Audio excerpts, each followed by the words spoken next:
who are the Draconians.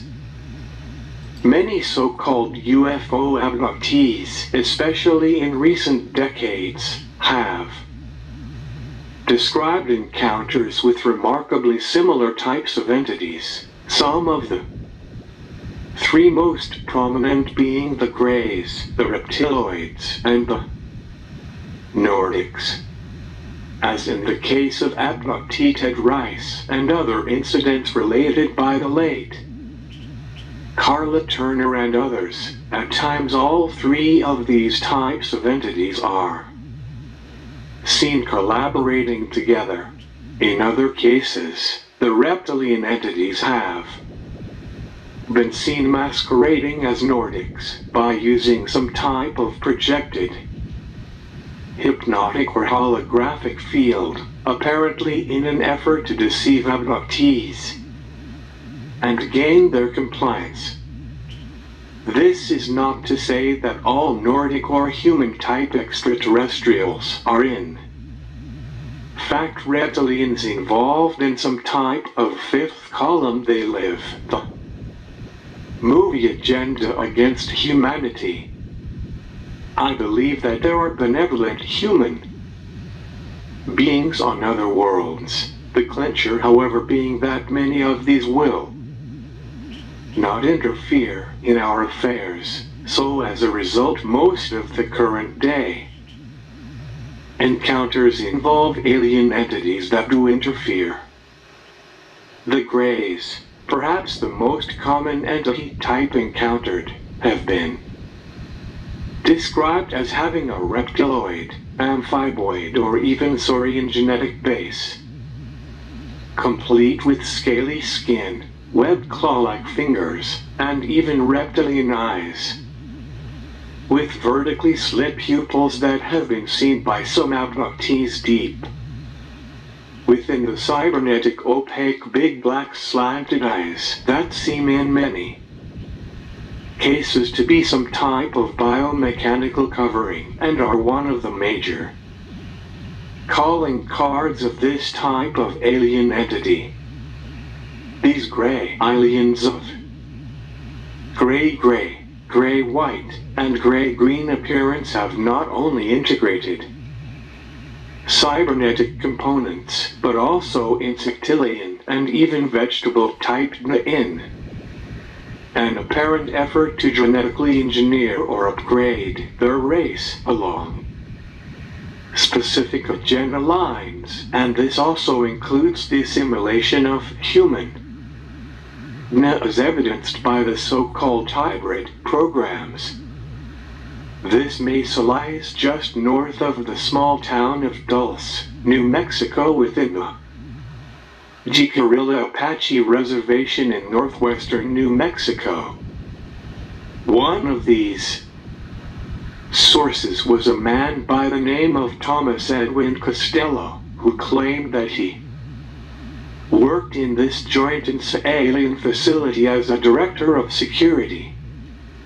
Others claimed that the core of the NSA is no longer human, but is actually controlled by a secret organization of human-alien hybrids known as the Black Monks, who are the real motivators behind the New World Order movement.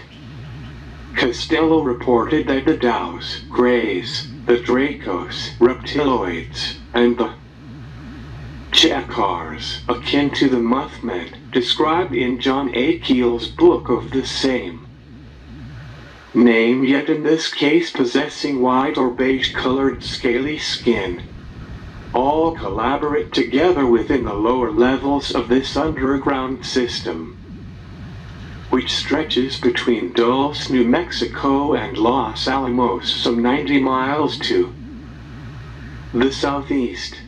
The chain of command seems to be the Chakars greater than the Reptiloids greater than the Greys greater than and whatever humans hybrids new incorporated puppets might be under their control. What is more remarkable, however, is the statement made by one of the reptiloids to Thomas Costello that the reptilians consider the surface of planet Earth to be their original home, before they were expelled from it, following an ancient conflict with our distant ancestors, many of their kind having escaped into underground systems, to other worlds, and even to other dimensions. The fifth dimension is most often identified of this planet. Aside from the ancient legends such as that of the cavern-dwelling reptilian Nagas of Hindu tradition, the Mayan serpent god Quetzalcoatl, the Babylonian tales of Bones, the amphibious humanoid from the sea, and the Edenic account of the serpent race described in Genesis chapter 3. My personal favorite. Are there any other hints that reptilian humanoids might have occupied the surface of the Earth in prehistoric times? I have heard vague legends of ancient wars between humans and other creatures of a different blood that are whispered among the native peoples of South America, Australia, and Africa, to name just a few, but I wanted to track down something more specific, so I did some investigations. And aside from reports and even photos of human footprints found fossilized inside of dinosaurian prints, suggesting a common existence, I discovered some interesting biological facts concerning reptilians.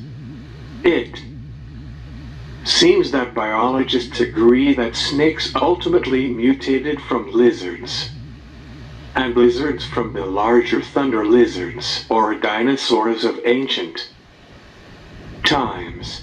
And what was the earliest dinosaur discovered? Well, the two contenders are the Eoraptor, which gave rise to the very cunning and dexterous velociraptors as depicted in the Jurassic Park movies, and a similar saurian biped, which walked upright like a man, about the size of a human being, and with hands that were ideal for grabbing and ripping flesh. The Herrerasaurus. Both were meat-eaters, however there are enough differences and similarities between Eoraptor and Herrerasaurus to suggest that they had a common ancestor a few branches down the saurian tree. I recall one abductee, a woman, who had stated that during an abduction experience during which she found herself in an underground joint military alien facility, she encountered a very menacing-looking alien, which reminded her of a somewhat humanoid version of a velociraptor. Also, several abductees have encountered reptilian humanoid aliens which had very evident tail-like appendages. Click. The correlation counters started going off in my head. Either someone somewhere had developed their own Jurassic Park humanoids, or these creatures never really became extinct, but just went in the most literal sense, underground. I recall something I read in Venomous Reptiles by Sherman A. Minton Jr., in which he describes the Hindu legends of the reptilian humanoid cavern-dwelling Nagas, who stated that most reptiles with well-developed limbs live underground. Let us just for a moment take the Edenic drama at face value. The leaders of the three sentient creations, angelic, Lucifer, human, Adam, Eve, and beast, the serpent, which was described as the most subtle or cunning by far of all of the beasts of the field, all taking part in a conspiracy centered around the big lie that they could exist independently from their creator, the source of the very spiritual essence of life. Ironically, this drama unfolded at a tree, the tree of knowledge, or literally in the original Hebrew language, the tree of Da'ath, which means cunning, which implies knowledge corrupted.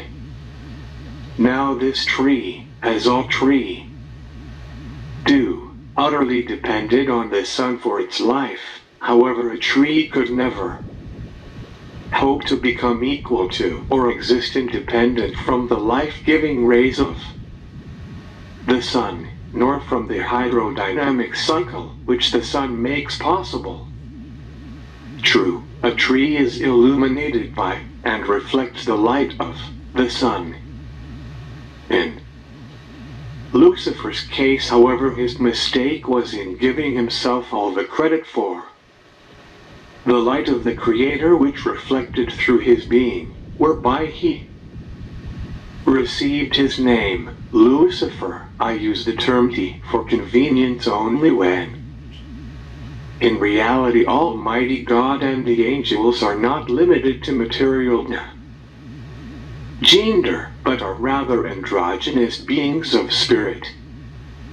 So imagine this creature refusing in his insatiable and egotistical self-conceit to humble himself before an almighty creator and seek forgiveness, but rather he instead tries to save face by enticing the rest of creation into joining in the rebellion.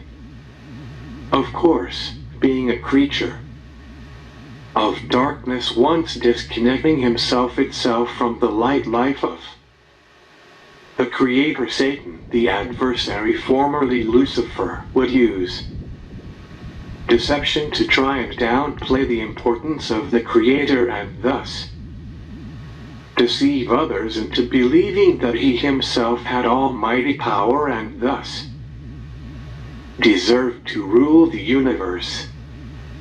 And in fact, Lucifer did acquire great power when other angels joined him, but only the type of power that a black hole might acquire by devouring everything around it. In this case, Lucifer, Satan, like a spiritual black hole, began to assimilate, consume, absorb, and integrate the consciousness and energy of all those who gave their will over to him. We should realize that the more a black hole devours, the more insatiable its appetite becomes. Could Lucifer, Satan himself, be in one sense the bottomless pit, consuming all life and creation and goodness and light that he possible can, in his twisted revenge towards a just yet merciful creator? There are those who say that darkness and light must live in balance with each other, that there really is no good or evil but just experience. I would say to such people that they should add some intelligence to such mindless platitudes of unconditional love. If you are unconditionally loving a murderer as he rapes and mutilates your daughter without making any effort to protect your own child, then you are hating your child and all those children that will be destroyed by such a creature in the future. Should we balance health with terminal cancer? Or balance out peace with thermonuclear annihilation? The universe was created, using one analogy, as a machine which was intended to work in perfect harmony. However, in giving his creatures free agency, the Creator knew that he was also giving us personality and soul.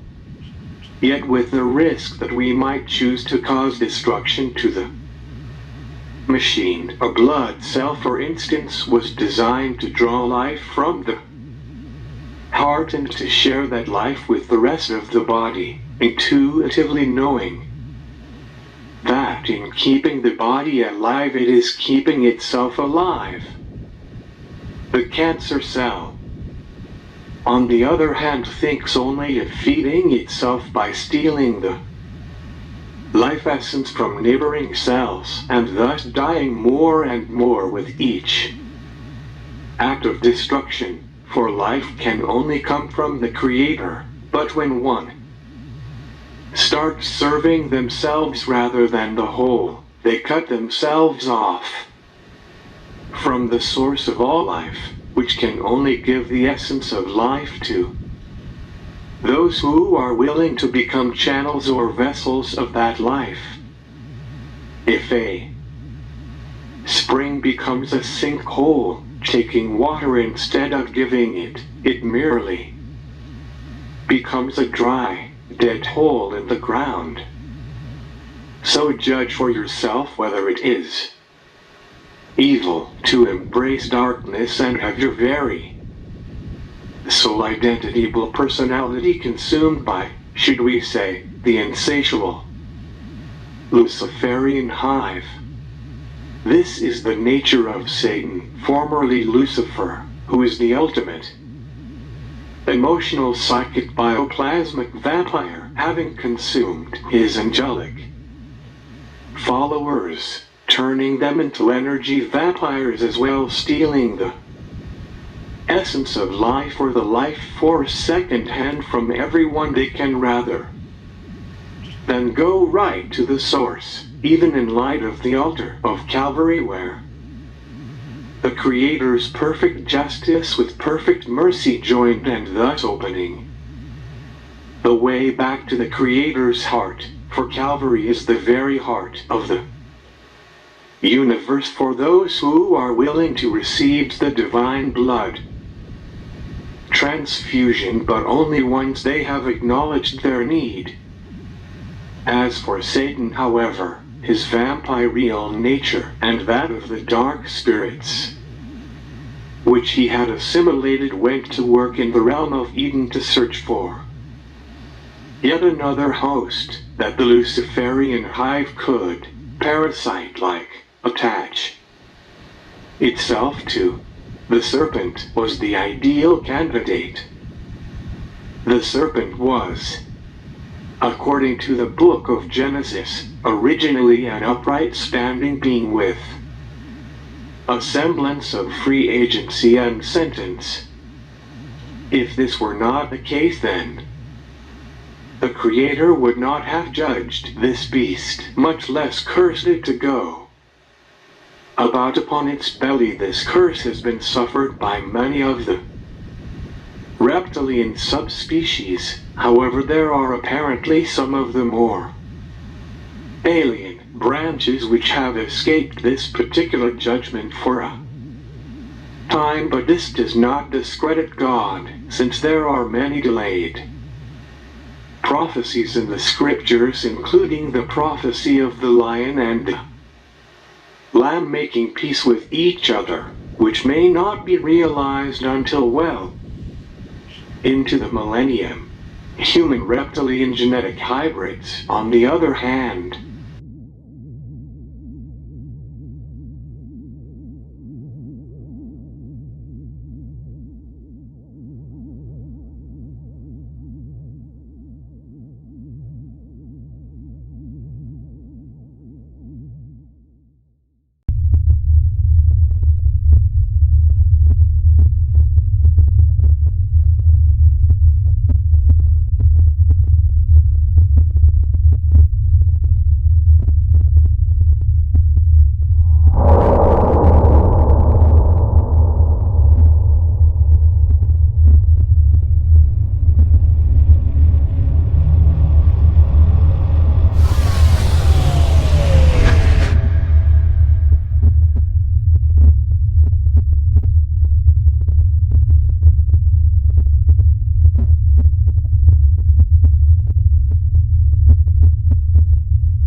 supposing they possess a soul chakra matrix, might escape this particular judgment. Could this be one of the main reasons behind the so-called hybrid projects?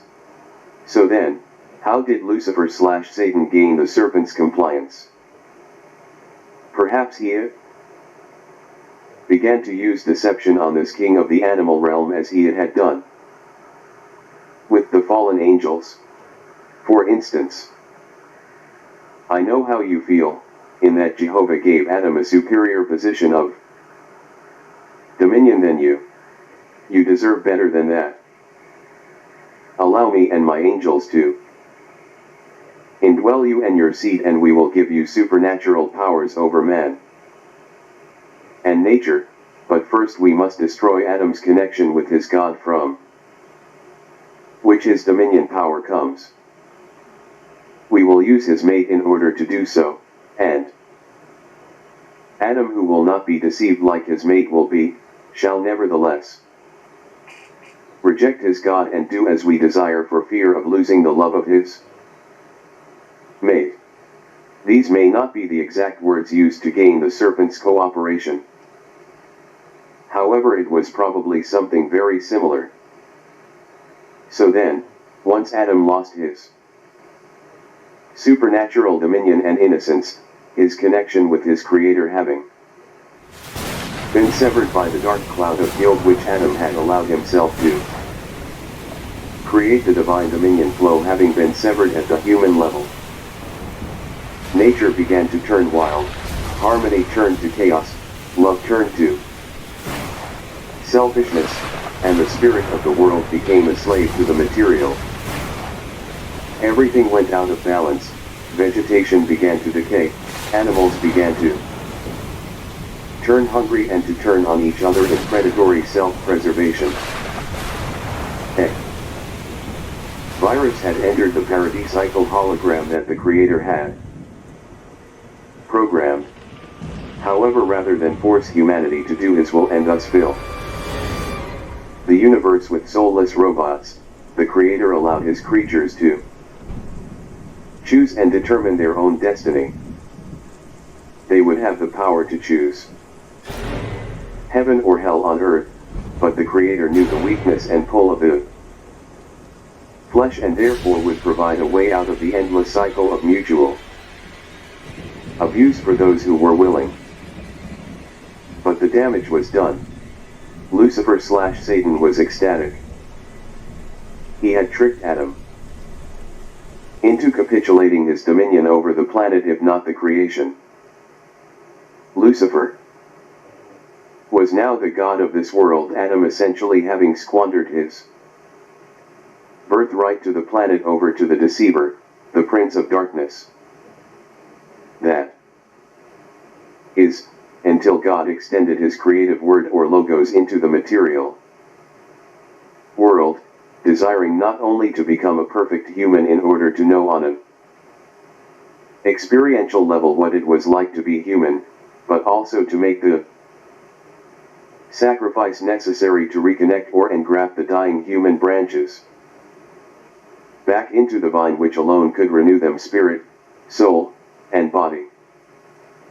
In so doing, the logos, the Christ, bought back the title deed to planet Earth for all those who were willing to enforce this title by active faith over the enemy without, by first conquering the enemy within. Since the humans were composed both of spirit and earth dust, humans would become the floodgates who could either choose to open the endless heavenly reservoirs of living water out into the earth straight from the side of Christ as they access the timeless grace of the final Passover lamb, or to quench the spirit of life and allow the world to continue to die like a spiritual desert planet void of life-giving waters. The renewed spirit of humankind would take dominion over the material forces of chaos within themselves and in turn without, or they would allow the forces of death, darkness, and destruction to continue as they had done since Edenic times. However, back to Eden, once the evil one was in residence within the mind and body of the serpent. The weak will of this beast was quickly overcome. The serpent had offered itself and also its seed to the Luciferians, and they were intent on taking full advantage of this and in not giving up any ground.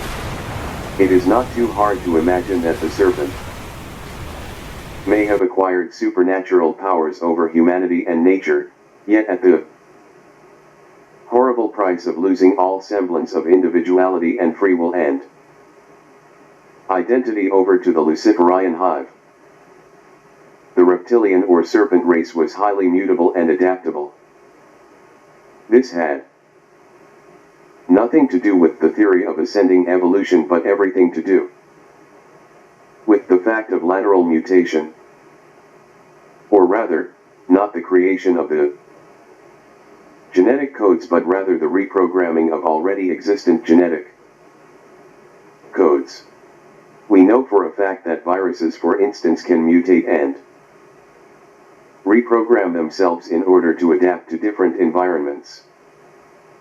Survival of the fittest, environmental adaptation, and mutation do not violate the second law of thermodynamics, as does the theory of ascending evolution, so they should not be confused with Darwinism any more than a computer programmer should be confused with a computer program, or should I say computer virus. Anyway, imagine for a moment that the Luciferians began to experiment with their saurian bodies. If we accept the possibility that the Luciferians were fully intent on maintaining their hold upon these serpentine or saurian creatures, then could this in part explain the mass extinction of most of the saurians as being the judgment of a just creator?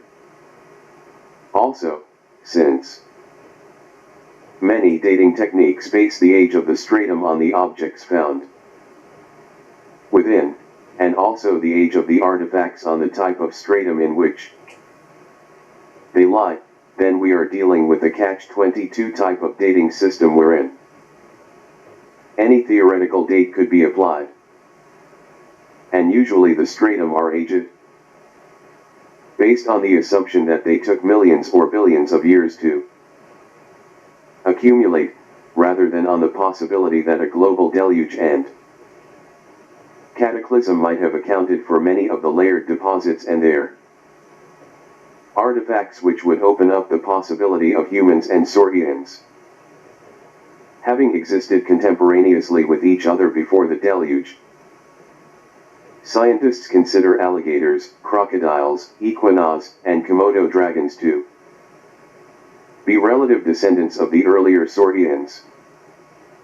However, these saurians survived, and if this is the case, is it possible that the more humanoid amphibio-reptiloids who walked upright might have survived underground or in the sea, as with the possible existence of the Loch Ness plesiosaur? For example, interestingly enough, the British Satanist Aleister Crowley claimed to be in psychic contact with the beast of Loch Ness, which he believed to be a channel for demonic energies which literally used the mind of the beast to communicate their will to this dark sorcerer, whose mansion, the Boleskine house, sat upon the shores of the loch overlooking its murky depths. Others have also spoken of the bizarre paranormal and UFO type activity which surrounds this mysterious Scottish lake. So let us suppose then that the Luciferians not just possessing but actually incarnating these physical creatures, having almost entirely taken over what little will they possessed, began to experiment even more with their saurian reptilian bodies, totally infiltrating the minds and very cells of these thunder lizards to such a great extent or degree that the two essentially became so integrated as to become indistinguishable, as suggested in Revelation chapter 12, regarding the war in heaven between Michael the designated leader of the ultimate warriors of spirit, and the dragon or the serpent the self-proclaimed dictator of the ultimate warriors of flesh, conducting experiments by rearranging the reptilian molecular structure and DNA over time and crossbreeding the most agile, intelligent, and most humanoid reptilian subspecies with each other, some of which actually possessed semi-opposable thumbs, until finally they were able to mold a reptilian form that could develop crude tools which became ever more sophisticated and refined, a mutation through which the Luciferians could exercise their vast, although corrupted, knowledge of the cosmic forces. Or rather, a sub-race through which the Luciferian hive could construct the occult technology necessary to once again break out of the confines of planet Earth and take their battle back to the stars, to the heavens themselves, thanks also in part to all of the humans who were willing to offer their assistance and energies to these reptiloids in exchange for promises of temporal power, wealth, or carnal pleasures. Certainly these repti-poltergeists could not have been able to break free once again from the confines of this planet without our help. Again, refer to Revelation chapter 12. So rather than mankind on Earth traveling between the stars, sending a steady stream of colonists and thus relieving the pressures on population, pollution, energy, and the environment, we have allowed the serpent to steal our birthright and become our superiors, when instead it should have been the other way around. True, there may have been pockets of humanity who had managed to break free and develop hyperspace technology in order to populate various colonial worlds. However, so long as the military-industrial complexes of this planet keep selling our birthright to the serpent in exchange for the forbidden fruit of occult technology, such as genetic engineering, anti-gravity, and mind control sciences, which are being used by this cult of the serpent to play God over us, the serpent race will merely continue to do what it has always done with the human cattle on this planet, which is to continue to feed on us like emotional, psychic, and bioplasmic vampires and work to destroy our spiritual life and thus individuality until we are assimilated into their high biogenic implants, just as they have done with many other humans beyond this world, many within the underground military-industrial networks, and with many of the abductees of recent years. And not only psychic assimilation, but also supernatural possession by repoltergeist parasites, and also genetic assimilation as well. What if these Drax repti-poltergeists, demon aliens, or whatever one might wish to call these serpentine sorcerers, had became adept over time at superficial molecular shape-shifting as the indwelling poltergeist or astral parasite literally absorbed, consumed, devoured, or assimilated the reptilian host from the inside out? What if in addition to this they were able to project some type of hypnotic or possibly laser-type holographic field around themselves so as to be able to intermingle with humans, undetected for what they really were?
was a metaphysicist who ran an organization called the Brotherhood of the White Temple in Sedalia, Colorado.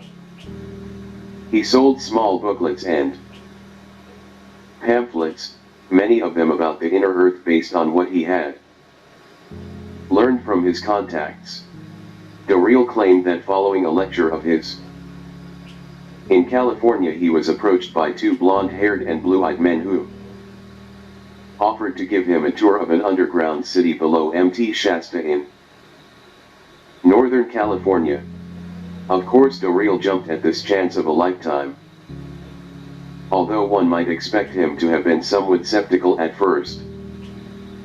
Others have referred to the city below Mt. Shasta as Telos. Actually, Telos is a Greek word meaning uttermost purpose, which is said to be located approximately 1 mile below ground level, a multi-leveled city built within a vast cavern some 5 miles wide and 20 miles long, and combining both ancient and modern architectural styles, which gives the place a timeless atmosphere. The main residents are said to be descended from the Quetzals and the Nagamayas, apparently having descent from certain of the ancient Mesoamerican tribes. Or rather, Telos was reportedly inhabited by such until the early 1990s, when a large percentage of its populace were shuttled to other more stable underground areas. For instance, Telos' sister city Positos in the Mato Grosso region of Brazil, in anticipation of the earth changes to come, during which the entire Cascade Range is expected to explode simultaneously, accompanied by massive earthquakes stretching from the California coast to the Rockies, an area which lies over the widest and most unstable section of the Pacific Ring of Fire. Telos, by the way, is said to be the western branch of the Agadi/Shambhala, the lesser underground kingdom of Central Asia. All is not well there. However, since it has been said that the Washington, D.C. and Telos governments have been involved in secret treaties since the administration of Grover Cleveland, and the Washington-Telos Alliance in turn established treaties with the gray aliens who approached them with their sob stories of being a dying race fleeing their nemesis the Draconians and petitioning access to human genetic materials in order to upgrade their decaying DNA. As they say, the road to hell is paved with good intentions. It so happened that it was learned during the Dulce and Groom Wars of 1979 to 1985 that the Greys were actually subservient to the Draconians, and had used their Trojan horse treaties with the Washington and Telosian governments to take over the joint interaction military bases and even Telosian sub-colonies once their Draco overlords had given the go-ahead. Not only that, but they also learned from others extraterrestrial sources that this game of manipulation and conquest had been played out by the Dracos and Greys in various other forms in their efforts to infiltrate, invade several other worlds in this sector of the galaxy.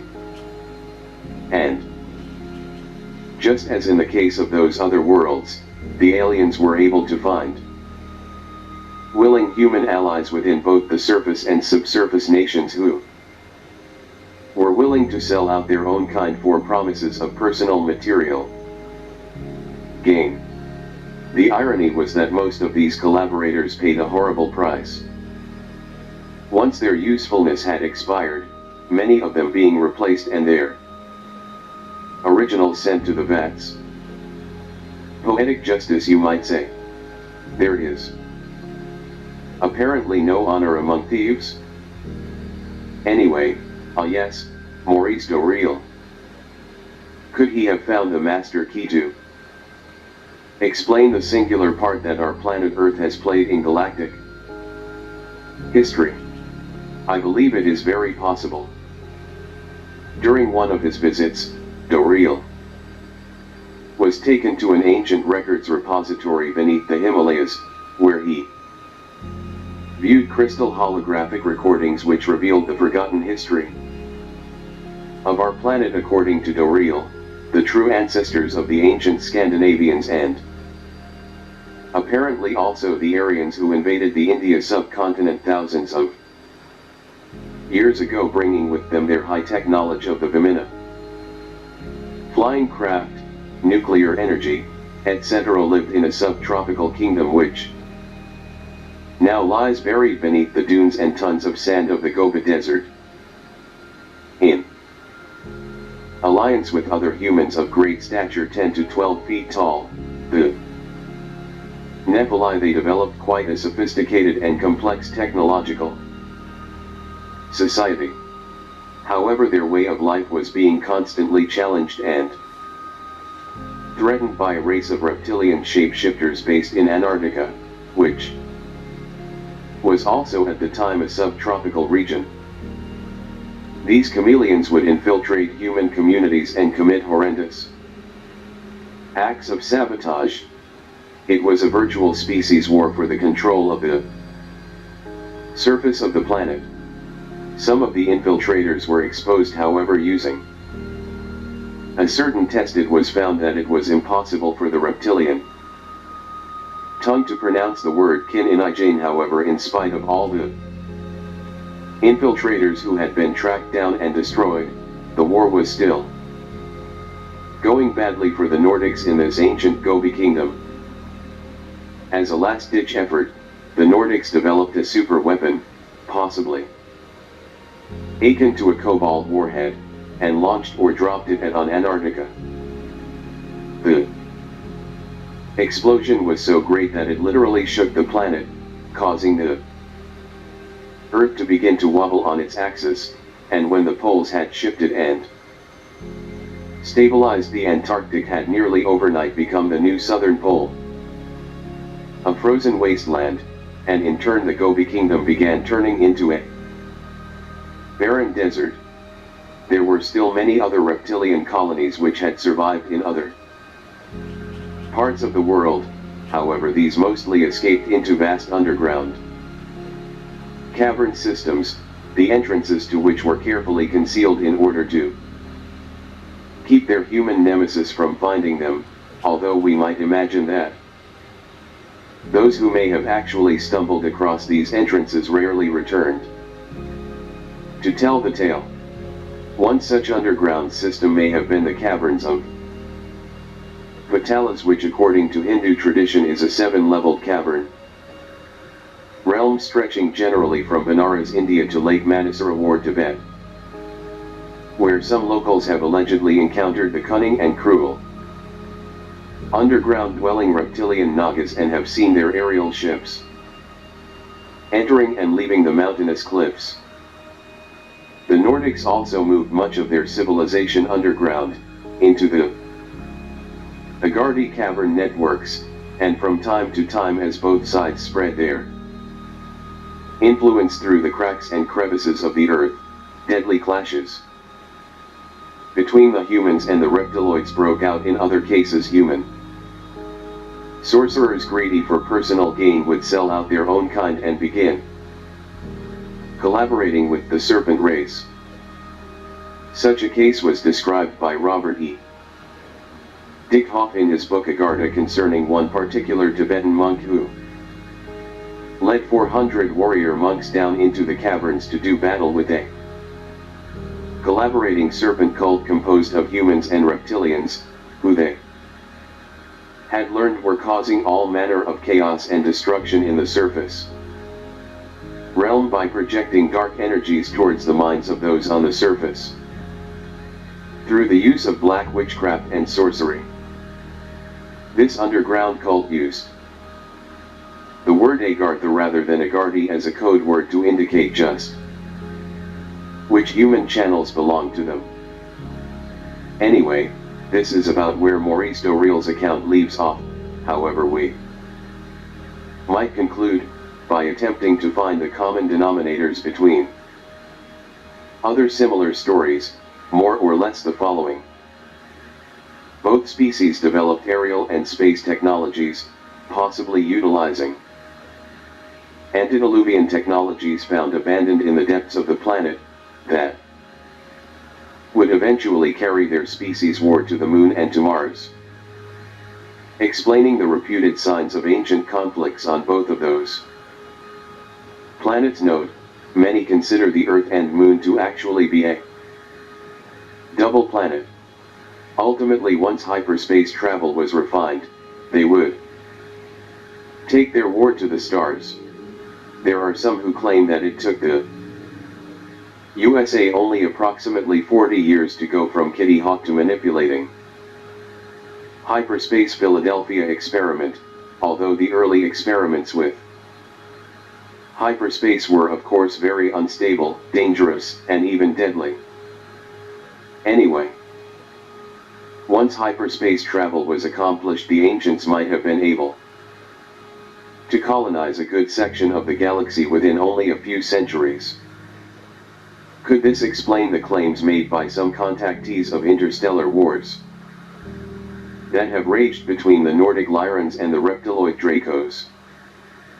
The Vega Lyrans are now reportedly allied with other human colonial worlds such as those in Xanatai, Andromeda, Tau Ceti, and Procyon, whereas the Alpha Dracos have apparently extended their empire to Epsilon Boötes, Rigel, Orion, and Zeta II Reticuli, a third intermediary group wherein both humanoid and reptiloid and other genetically engineered species reportedly engage in conflicts and or collaborations due to involvement with a common non-exclusive collective or group mind matrix called the Ashta or Astarte network is centered in Sirius B and in turn in Arcturus, Aldebaran, and Altair.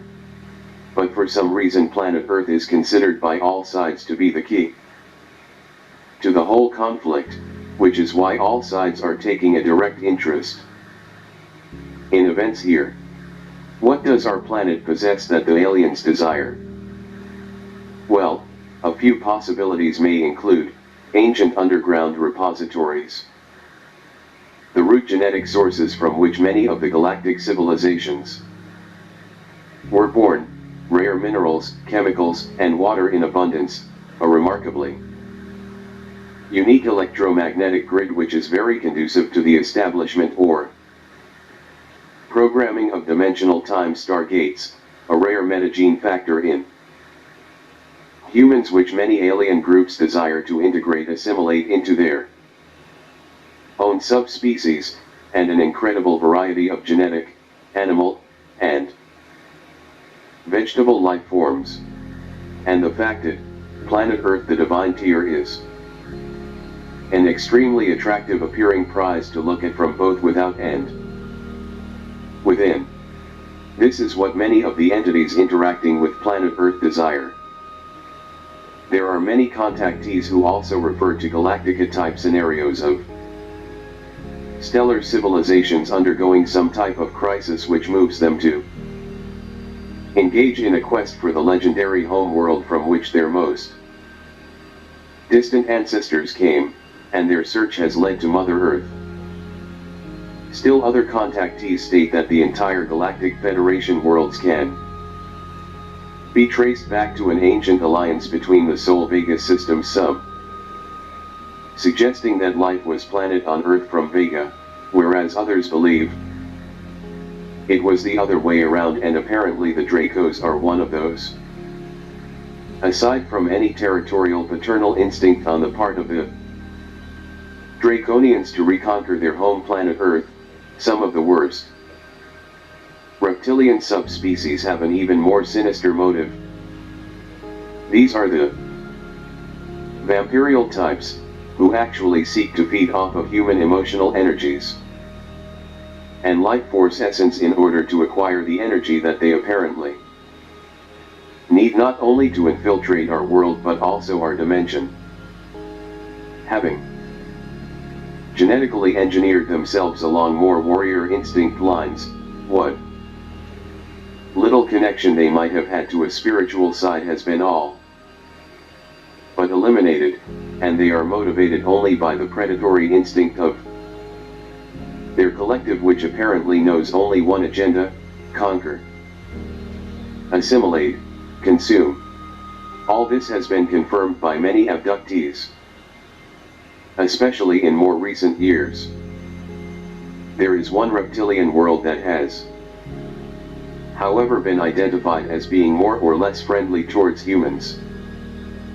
And that is a female-dominated society in Capella, which has recently broken free of the Greys and their male-dominated Draco masters.